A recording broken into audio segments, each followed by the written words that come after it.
Na resposta católica de hoje, gostaríamos de responder a pergunta de quem é que esmagou a cabeça da serpente? Jesus ou Maria?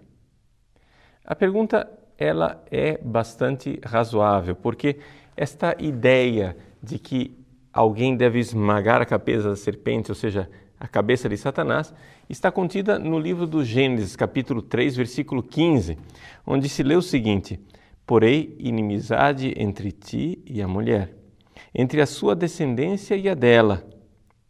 Esta te ferirá a cabeça, e tu lhe ferirás o calcanhar. Esta quem é? É a mulher ou a descendência? Qual dos dois? Se vocês forem ver na iconografia católica tradicional, nós temos muitas vezes a imagem da Virgem Maria que esmaga a cabeça da serpente. No filme do Mel Gibson, no Horto das Oliveiras, Jesus esmaga a cabeça da serpente. Inclusive existem algumas imagens onde os dois, Jesus, pequeno menino, e Maria, os dois com os pés, um em cima do outro, esmagam a cabeça da serpente. Bom, em primeiro lugar, nós precisamos esclarecer o texto bíblico e depois a interpretação que a igreja faz desse texto. Ora, o livro do Gênesis foi escrito em hebraico e vamos então para o texto hebraico. Ora, o texto hebraico nos coloca diante de uma situação bastante clara. Ele diz assim, aqui eu tenho a Bíblia hebraica Stuttgartensia, no versículo 15 ele diz, Hu yeshufecha rosh, ou seja, Hu, ele. E quem é ele? Ele é a semente. A semente em hebraico é zera, porém inimizade entre ti, serpente, e a mulher, entre a tua semente, zera, e a semente dela. Só que a palavra semente em hebraico é masculina.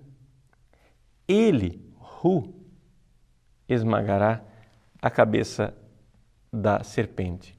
Está resolvido. É a descendência quem esmaga a cabeça da serpente. Mas de onde veio toda esta confusão, então, de dizer que ela, a mulher, é quem esmagaria a cabeça da serpente? Bom, nós sabemos que a Bíblia não foi traduzida diretamente do hebraico para o latim. Houve estágios. Primeiro, o hebraico foi traduzido para o grego, na famosa tradução dos 70, a Septuaginta. O que é que a Septuaginta nos traz no capítulo 3, versículo 15? Ele diz que quem vai esmagar a cabeça da serpente a palavra que é usada é autós. Diz assim,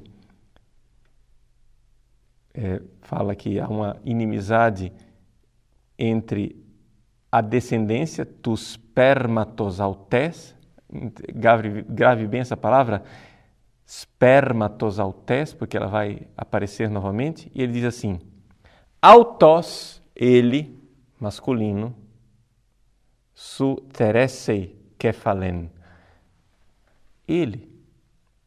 Problema, parece que bate com o hebraico, não é? Dois masculinos. Só que a dificuldade é a seguinte, em grego, sperma, a semente, é neutro. Então, o que deveria estar aqui é que, porém, inimizade entre ti e a mulher, entre a tua semente e a semente dela, e essa semente esmagará a cabeça. Mas aqui é um ele, masculino. Se vê que aqui na Bíblia dos 70 já existe uma interpretação. Não é tanto a semente, a descendência de uma forma geral, mas ele, o prometido, o Messias, é quem esmagará a cabeça. Pois bem, diante desta espécie de indecisão, nós vemos que a Bíblia, nós no Ocidente recebemos uma tradução que é a tradução da Vulgata, feita por São Jerônimo. Essa Vulgata nos diz, então, que, no versículo 15, inimicitias ponam inter te et mulierem, et semen tuum et semen ilius, entre a tua semente e a semente dela. Semen, em latim, é também neutro. Mas aqui vem a diferença. Ipsa, feminino. Ipsa conteret caput tuum. Ela, a mulher. Então, foi uma interpretação da Vulgata.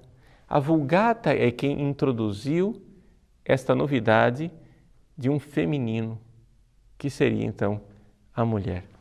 Bom, está explicado aqui de onde veio esta ideia de que é Nossa Senhora quem vai esmagar a cabeça da serpente.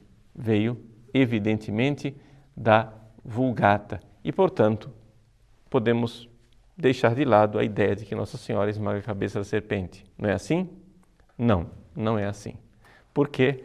Porque as coisas evoluem. Este é o texto, né? Nós aqui com essas 3 traduções resolvemos o problema da interpretação literal do livro do Gênesis. Mas não resolvemos o problema de como é que a Igreja interpretou este Antigo Testamento, porque nós sabemos muito bem que o Antigo Testamento deve ser relido a partir do evento Cristo. E então surge o texto-chave para interpretar esta inimizade entre a mulher e a serpente, que é o texto de Apocalipse, capítulo 12. No livro do Apocalipse, capítulo 12, nós temos ali a grande batalha entre uma mulher vestida de sol, com a lua debaixo dos seus pés, com 12 estrelas na cabeça, e ela luta com um dragão. Você chega e diz assim, mas padre, não tem cabimento. Essa mulher e esse dragão não tem nada a ver com a mulher do livro do Gênesis. Tem. E o próprio São João nos diz isso, quando no capítulo 12, versículo 9, ele diz assim, assim foi expulso o grande dragão, vírgula, a antiga serpente, que é chamado Diabo e Satanás, o sedutor do mundo inteiro. Então, o próprio São João, autor do Apocalipse, está interpretando que aquela é a antiga serpente, esse dragão que está lutando contra a mulher. Então, uma mulher grávida que espera um filho, este filho, ele nasce e é arrebatado para os céus. Mas a mulher continua a sua luta com o dragão. Vejam o versículo 13. Quando viu que tinha sido expulso para a terra, o dragão começou a perseguir a mulher que tinha dado à luz o menino. Mas a mulher recebeu 2 asas da grande águia e voou para o deserto, para o lugar onde é alimentada por 1 tempo, 2 tempos e meio tempo, bem longe da serpente. Então começa esta inimizade entre essa batalha entre o dragão e a mulher. Claramente nós vemos aqui que São João está descrevendo tudo aquilo que foi profetizado no livro de Gênesis. Cheia de raiva, versículo 17, por causa da mulher, o dragão começou a combater o resto dos filhos dela. Aqui, veja, resto dos filhos delas é a tradução que nós temos em português, mas o original grego, Apocalipse foi escrito em grego, diz loipontu spermatos autes. Lembra? Eu pedi para você se recordar, spermatos autes, a semente dela, o resto da sua semente. Então, aqui surge uma outra realidade. Nós temos a semente da mulher, que é o filho que foi arrebatado para o céu, mas o dragão vai continuar travando, não é, essa batalha contra a mulher, porque porém inimizade entre ti e a mulher, e também o resto da semente da mulher, o resto dos filhos dessa mulher, não é, vão lutar contra ela. Diante deste horizonte mais amplo, em que este texto do Antigo Testamento foi reinterpretado em chave cristológica, o que é que nós podemos dizer a respeito do Evangelho de João? Do Apocalipse de São João. O Apocalipse de São João nos diz com clareza o seguinte: uma mulher está grávida de Jesus. Não há dúvida nenhuma de que esse filho que está lá em Apocalipse 12 é Jesus. Ora, a mulher que está grávida de Jesus, nós sabemos o nome dela, é Maria, que em Apocalipse 12 simboliza, ao mesmo tempo, o povo de Deus do Antigo Testamento, Israel, e ao mesmo tempo o povo de Deus do Novo Testamento, a Igreja. Mas vejam, Maria simboliza. A mulher é Maria. É ela quem simbolicamente aqui está no lugar da Igreja inteira. Não é? E ao mesmo tempo, não a Igreja inteira. Por quê? Porque fala-se de o resto da sua descendência, da sua semente, dos seus filhos. Isso quer dizer que a Igreja continua ao longo dos séculos. Existe então uma batalha claríssima entre o filho da mulher, esta semente, esperma neutra, né? Sêmen no neutro, mas esta semente neutra é um filho, e este filho masculino é o próprio Jesus. Há uma relação do fato de que é Jesus quem esmaga a cabeça da serpente, mas a realidade é que a batalha continua. A batalha continua e a mulher continua nesta inimizade e nesta batalha. E nós devemos escolher.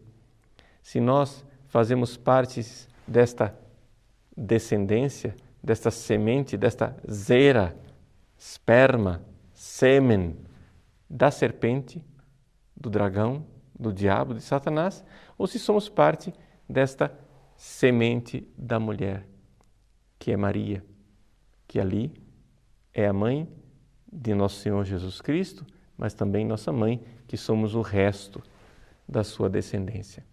Sendo assim, nós colocamos uma luz muito mais ampla. Não se trata de descobrir quem é que esmaga a cabeça da serpente. O Salvador, não há dúvida, é Jesus. Ele esmaga a cabeça da serpente. No entanto, a luta para esmagá-la definitivamente continua com a mulher e com a sua descendência.